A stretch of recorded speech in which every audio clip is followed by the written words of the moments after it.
अब तक हमने देखा शहर में एक काइजू आ जाता है जिसे डिफेंस फोर्स खत्म कर देती है। तब काफका और उसकी टीम काइजू के टुकड़ों को साफ करने लगती है और अगले दिन से उसका एक जूनियर इचिकावा उसे ज्वाइन करता है और उन दोनों पर काइजू हमला कर देता है और डिफेंस फोर्स उन्हें बचा लेती है। तब हॉस्पिटल में एक छोटा सा काइजू काफका के अंदर घुस जाता है जिससे कि वो काइजू में कन्वर्ट हो जाता है और एक बूढ़ा आदमी उसे देखकर डिफेंस फोर्स को कॉल कर देता है। और अब आगे तब यहाँ हमें फ्लैशबैक दिखाया जाता है जहाँ मीना काफका की एक्टिंग करते हुए कहती है, चिंता मत करो, जब तुम्हें डर लगेगा तब मैं तुम्हारे पास रहूंगा। और जोर जोर से हंसकर कहती है, आखिरकार तुम कितनी महंगा पड़ते हो काफका। इसके बारे में अपनी माँ और मेरी माँ को कुछ मत बताना, नहीं तो वो पड़ोसियों को सारी बात बता देंगी। इसके लिए थैंक यू, क्योंकि अगर हम सच में एक साथ होंगे तो मुझे किसी भी चीज से डर नहीं लगेगा। तब यहाँ मीना अपनी स्क्वाड को हॉस्पिटल की तरफ जाने के लिए कहती है और यहाँ पूरे शहर में ये बात फैल चुकी होती है कि हॉस्पिटल में एक काइजू पाया गया है और सारे लोगों को शेल्टर्स और घर के अंदर चुपके रहने के लिए कहा गया होता है। तब यहाँ वो बूढ़ा आदमी काफका को देखकर डर जाता है और यहाँ इचिकावा और काफका भी जोर जोर से चीखने लगते हैं। तो इचिकावा कहता है, हमें इसे बताना होगा कि ये मिसअंडरस्टैंडिंग है, तो प्लीज सर इसकी तरफ देखकर थोड़ा स्माइल कीजिए। तब काफका उसे देखकर स्माइल करता है जिसे देखकर वो बूढ़ा आदमी बेहोश हो जाता है। तब काफका उसके पास जाने लगता है और जैसे दीवार को छूता है वैसे ही वो दीवार टूट जाती है जिसे देखकर वो दोनों ही डर जाते हैं। तब काफका कहता है कि ये मैंने किया है, इसका मतलब मैं पूरी तरह से काइजू बन चुका हूँ। तब सभी लोग आवाजें सुनकर बाहर आने लगते हैं और यहाँ इचिकावा कहता है, डिफेंस फोर्स जल्दी ही यहाँ पर पहुँचने वाली होगी, तो इसलिए हमें यहाँ से निकलना होगा। अगर मैं यहाँ रहा तो हॉस्पिटल में परेशानी हो सकती है, तो इसलिए मैं विंडो से भाग रहा हूँ। और तब हम दिखते हैं जैसे ही वो खिड़की को खोलने लगता है वो खिड़की के साथ साथ पूरी की पूरी दीवार तोड़ देता है और खुश होकर कहता है, वो वाह क्या बात है, ये तो कमाल ही हो गया। रुको, आखिरकार मेरी बॉडी के साथ हो क्या रहा है। तब इचिकावा उसे वहाँ से भागने के लिए कहता है और खुद बाहर को जंप लगा देता है। तब काफका भी वहाँ से जंप मार देता है। तब शोशिरो कहता है, काइजू हॉस्पिटल से भाग गया है और अब वो इवैक्यूएटेड एरिया की तरफ जा रहा है। तो यहाँ इचिकावा भागते हुए सोचता है, आखिरकार यहाँ पर चल क्या रहा है? क्या सर सच में एक काइजू है? और आखिरकार ऐसा कब से है? क्या ये सच में एक असली काइजू भी है?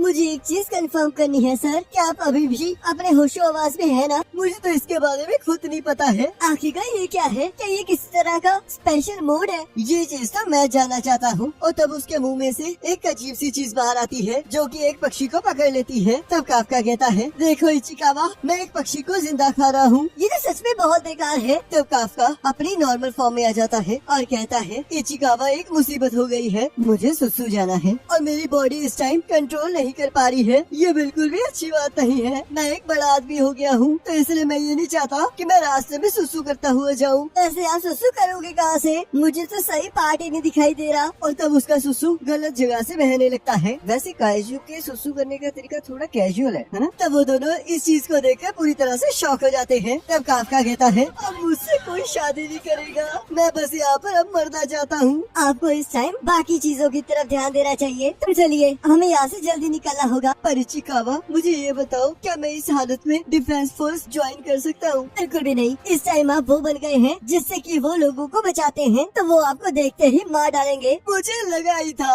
पर एक सेकंड रुको, इसका मतलब मैं कभी भी डिफेंस फोर्स को ज्वाइन नहीं कर पाऊंगा। आखिरकार ये क्यों हो गया? मैंने अभी अभी तो डिसाइड किया था कि मैं उस तक पहुँचने की कोशिश करूंगा और मैं इस बॉडी के साथ ऐसा कैसे करूंगा? चलिए सर, यहाँ चलते हैं। यहाँ पर कोई भी नहीं है और अगर हम अंदर चले जाएंगे तो हमें कोई भी नहीं ढूंढ पाएगा। तभी काफका को कुछ महसूस होने लगता है। तो इचिकावा कहता है, क्या डिफेंस फोर्स यहाँ पर आ गई है? नहीं, कोई चीज अंडरग्राउंड से आ रही है और ये काइजू है। और तभी एक काइजू उनसे थोड़ी दूर अपीयर हो जाता है जिसके बारे में डिफेंस फोर्स को भी पता लग जाता है। तमीना कहती है, कार 2 पुराने काइजू के पास जाएगी और हम लोग नए काइजू की तरफ जा रहे हैं। तब काफका कहता है, ये उसी तरह का काइजू है जिसने हम पर हमला किया था। तो इसका मतलब आप ये भी बता सकते हैं, पर इसके यहाँ आ जाने से हमारी तरफ कम लोग आएंगे, तो इसलिए हम आसानी से छुप सकते हैं। शुक्र है उस काइजू के आने से पहले ही आपकी वजह से उन लोगों ने वो जगह खाली करवा दी थी, तो इसका मतलब कोई भी खतरे में नहीं होगा। और तब वो लोग छुपने के लिए जाने लगते हैं और यहाँ देखते हैं एक लड़की की मॉम मलबे में फंस चुकी होती है और वो जोर जोर से रोकर उन्हें निकालने की कोशिश कर रही होती है। तब उसकी माँ उसे वहाँ से जाने के लिए कहती है पर वो बिल्कुल मान नहीं रही होती। तभी काइजू उन्हें देखने लगता है। तब उस लड़की की माँ उसे वहाँ से भागने के लिए कहती है पर वो लड़की फिर भी नहीं सुनती। तब वो काइजू उस लड़की को खाने के लिए आगे बढ़ने लगता है और वो लड़की अपने माँ के गले लग के जोर जोर से चीखने लगती है। तभी हम देखते हैं काफका आके उस काइजू के एक जोरदार मुक्का मारता है जिससे कि वो दूर जाकर गिर गिरता है। तब काफका कहता है क्या बात है, क्या मैं सच में इतना स्ट्रॉन्ग हूँ। और तब वो जैसे ही बच्ची के पास जाता है तब वो बच्ची उससे डरने लगती है। तब काफका उसके सामने स्माइल करने लगता है जिससे कि वो लड़की और भी ज्यादा डर जाती है। तब काफका कहता है बस करो, रो मत, मैं थोड़ी देर में जाने वाला हूँ। तब इचिकावा वहाँ आ जाता है और काफका उस लड़की की माँ को मलबे में से बाहर निकाल देता है। तब इचिकावा उस लड़की से कहता है चिंता मत करो, तुम्हारी माँ बस बेहोश है और ये बहुत जल्दी होश में आ जाएंगी। तभी वो काइजू वापस आ जाता है और काफका कहता है इचिकावा इन्हें लेकर यहाँ से जल्दी से चले जाओ। पर आखिरकार आप अब क्या करने वाले हैं? अब मैं इसे जोरदार मुक्का मारने वाला हूँ। और तब हम देखते हैं काफका की बॉडी में करंट फ्लो करने लगता है और जैसे ही वो काइजू उस पर हमला करता है तभी काफका उसके हमले से बचकर उसे साइतामा का एक मुक्का मारता है जिससे कि उस काइजू के टुकड़े टुकड़े हो जाते हैं और वहाँ पर खून की बारिश स्टार्ट हो जाती है। तो इचिकावा कहता है आपको कभी भी ये चीज किसी भी ह्यूमन के ऊपर ट्राई नहीं करनी चाहिए। अब सब कुछ ठीक है, तुम इसकी माँ को लेकर हॉस्पिटल चले जाओ। तब वो लड़की काफका को लेकर डरने लगती है। तब काफका उनके पास आकर कहता है डिफेंस फोर्स बहुत जल्दी यहाँ पर आने वाली है और मैं यहाँ से चला जाऊंगा, तो चिंता मत करो। और तब वो वहाँ से जाने लगता है। तब वो लड़की कहती है मिस्टर काइजू, इसके लिए थैंक यू। तब उसे देखकर काफका को मीना की याद आती है जिसने उससे कहा था मुझे पूरा यकीन है कि जब तक हम लोग साथ हैं तब तक मुझे डरने की कोई जरूरत नहीं है। तुमने सही कहा, जब तक हम साथ हैं तब तक कुछ नहीं हो सकता। और तब वो दोनों बाहर चले जाते हैं। तब काफका को एक ख्याल आता है जिसमें वो और मीना मिलकर काइजू के साथ लड़ रहे होते हैं। तब काफका कहता है अब मुझे यहाँ से जाना चाहिए। सर मैंने एम्बुलेंस को यहाँ पर बुला लिया है, तो चलिए फिर किसी के यहाँ पर आने से पहले हम यहाँ से निकल जाते हैं। इचिकावा मैंने अभी हार नहीं मानी है, मैं अभी भी जाऊंगा और उसके साथ खड़ा होऊंगा। तब थोड़ी देर बाद मीना और उसकी टीम वहाँ जाती है और वहाँ का नजारा देखकर बहुत ज्यादा हैरान हो रही होती है। तब मीना उस बच्ची के पास चली जाती है और उससे काइजू के बारे में पता लगाने लगती है। तब वो लड़की काइजू को याद करके डर जाती है। तब मीना कहती है चिंता मत करो, मैं सारे काइजूस को मार डालूंगी। तब वो लड़की इस बात से खुश हो जाती है और दूसरे ही पल दुखी होकर कहती है पर क्या आप ये प्रॉमिस करेंगी कि आप अच्छे काइजू को नहीं मारेंगी क्योंकि उसने मेरी माँ को बचाया है? तो ये सुनकर मीना बहुत ज्यादा हैरान हो जाती है। तब हमें 3 महीने बाद का सीन दिखाया जाता है जहाँ विटनेस के अकॉर्डिंग काफका की एक पिक्चर बनाई गई होती है और न्यूज चैनल एंकर कहता है ये 8th काइजू है जिसे डिफेंस फोर्स ने एक कोड नेम दिया है, तो इसलिए इसे काइजू नंबर 8 कहा जा रहा है जिसे अभी भी डिफेंस फोर्स ढूंढ नहीं पाई है। तो यहाँ इचिकावा सोचता है ये सब कुछ तो हाथ से फिसलता ही जा रहा है। 3 महीने पहले सर एक पहले ऐसे काइजू बने जो कि डिफेंस फोर्स से बचकर भागने में कामयाब रहे और अब सारी डिफेंस फोर्स उन्हें ढूंढ रही है। तब यहाँ इचिकावा का मैनेजर कहता है इचिकावा तुम्हारे और काफके के लिए एक मेल आई है, वो जॉब पर जल्दी चला गया है, तो क्या तुम इसे उसके पास ले जाओगे? तो इचिकावा इस बात के लिए मान जाता है। तो यहाँ एक पर्सन कहता है तो अब वो वक्त आ गया है। तो दूसरा पर्सन कहता है काफका हमेशा हर साल एग्जाम देता है ना? तुमने सही कहा और हमें हर साल उसे चीयर करना पड़ता है। तो इचिकावा देखता है कि वो डिफेंस फोर्स के पहले राउंड का टेस्ट क्लियर कर चुका है जिसे देखकर बाकी सभी लोग बहुत खुश हो जाते हैं। तो इचिकावा काफका का मेल लेकर उसके पास जाने लगता है पर उससे पहले वो उसे खोलकर देखने लगता है जिसे देखकर वो बहुत ज्यादा खुश हो जाता है। तो यहाँ एक पर्सन कहता है तो इसका मतलब उसने भी एग्जाम क्लियर कर लिया है पर इस बार उसका ये आखिरी चांस है। तो दूसरा पर्सन कहता है मैं चाहता हूँ कि वो इस बार ये आखिरी चांस ले क्योंकि उसने इसके लिए बहुत मेहनत की है। तो इचिकावा काफका के पास पहुँच जाता है और कहता है सर आपने पहला राउंड क्लियर कर लिया है। तो यहाँ काफका काइजू के रूप में बदल कर खाना खा रहा होता है। तो इचिकावा उसे जोरदार लात मारते हुए कहता है आखिरकार आप यहाँ पर सबको अपने बारे में क्यों बता रहे हैं? आपको पता भी है कि आप कैसे दिख रहे हैं। ये मेरी गलती नहीं है, मैं अभी भी कभी कभी अपने आप को कंट्रोल नहीं कर पाता। तो क्या मैं अब ठीक लग रहा हूँ? आप अभी भी नॉर्मल नहीं हुए हैं, कम से कम अपने दांतों को देखिए। और जब मैं ऑफिस में था तब आप न्यूज पर छाए हुए थे, तो इसलिए आपको और ज्यादा केयरफुल रहना होगा। तब काफका माफी मांगने लगता है। उस दिन हम वापस हॉस्पिटल पहुंच गए थे और हमने सबको बताया कि जब वो काइजू आया था तब हम लोग छुप गए थे और सभी लोगों ने इस बात को मान लिया। और तो इचिकावा काफका को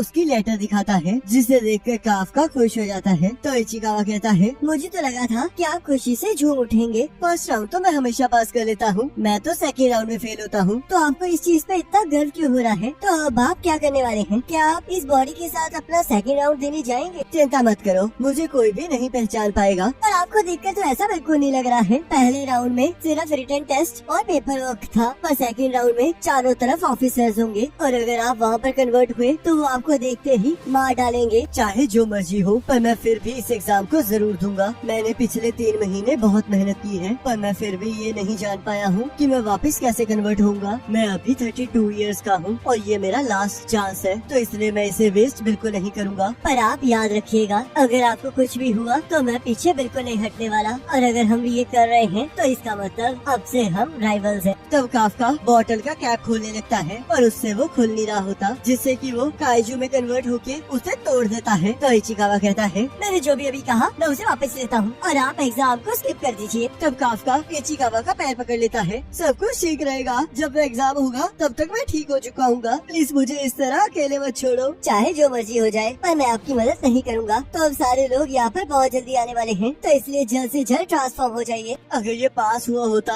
और मैं ना हुआ होता तो मुझे इसका सर कहलाने में बहुत शर्म आती। तो अब वक्त आ गया है कुछ कर दिखाने का। तब हमें 10 दिन बाद का सीन दिखाया जाता है, जहाँ इचिकावा और काफका टेस्ट देने डिफेंस फोर्स हेडक्वार्टर्स आ जाते हैं। तो इचिकावा कहता है, तो ये है डिफेंस फोर्स का टाचिकावा बेस। वैसे तो मैं फील्ड ट्रिप पर कुमागाया बेस पर गया हूँ, पर ये बेस तो उससे बहुत ज्यादा बड़ा है। डिफेंस फोर्स ये area self defence forces garrison के साथ शेयर करती है, और जब कुछ भी होता है तो दोनों टीमें मिलकर अपने सोल्जर्स को वेस्टर्न टोक्यो में भेज देती हैं। अगर आप यहाँ पर ट्रांसफॉर्म हुए तो आप कुछ ही सेकंडों में मारे जाएंगे। तब हम देखते हैं वहाँ पर और भी काफी लोग टेस्ट देने आए होते हैं। तब काफका कहता है, अब डरने का कोई फायदा नहीं है, तो चलो फिर चलते हैं। तो अब जब हम जल्दी आ ही गए हैं तो चलो फिर चेक इन कर लेते हैं। तो एक लड़की उसे बुलाने लगती है और कहती है, जरा ध्यान से सुनो बूढ़े आदमी। क्या तुम मुझे कह रही हो? तो इचिकावा सोचता है, क्या ये भी यहाँ पर एग्जाम देने आई है? मैं कोई बूढ़ा आदमी नहीं हूँ, मैं अभी सिर्फ 32 साल का हूँ। इसीलिए तो तुम बूढ़े हो चुके हो। क्या सच में? ये बिल्कुल सही कह रही है। क्या ये गाड़ी तुम्हारी है? ये मेरे रास्ते में है, क्योंकि मुझे यहाँ पर अपनी कार खड़ी करनी है। यहाँ पर तो और भी जगह है, पर मैं यहाँ पर पार्क करना चाहती हूँ, क्योंकि आज का मेरा लकी नंबर 5 है। तुम्हारा लकी नंबर? आखिरकार इस लड़की की प्रॉब्लम क्या है? चलो मेरे साथ, मैं तुम्हें अब थोड़े मैनर सिखाता हूँ। लगता है मुझे इसे हटाना होगा। और तब वो अपनी ड्रेस को खोलकर अपने सूट को एक्टिवेट कर लेती है, जिससे कि वो काफका की गाड़ी को उठा